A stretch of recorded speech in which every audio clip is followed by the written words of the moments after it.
नमस्कार,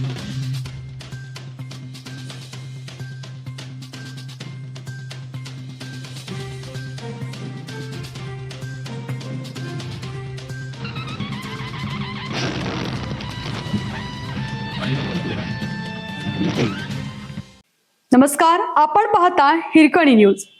हिरकणी न्यूज प्रत्येक क्षण ताज्या घडामोडी आणि महत्त्वाच्या प्रत्येक बातमीसाठी नेहमीच. अत्रावल मधील मारहाण प्रकरणात फरार पोलीस शिपाई अखेर खाकीच्या तावडीत. ग्रामसभेच्या वादातून एका महिलेला आणि तिच्या मुलीला लोखंडी रॉडने गंभीर मारहाण करणारा यावल पोलीस ठाण्यातील फरार पोलीस शिपाई अनिल तायडे याच्या अखेर मुसके आवळण्यात आले आहेत. अत्रावल गावात 28 मार्च रोजी ग्रामसभा सदस्यांच्या वादावरून तक्रारदार विजया तायडे वय वर्ष 60 यांच्याशी आरोपी अनिल तायडे, सागर तायडे आणि माया तायडे यांनी तीव्र वाद घातला होता. या वादाचे पर्यावसान मारहाणीत होऊन पोलीस शिपाई अनिल तायडेने भर चौकात महिलांना शिवीगाळ करत लोखंडी रॉडने हल्ला चढवला.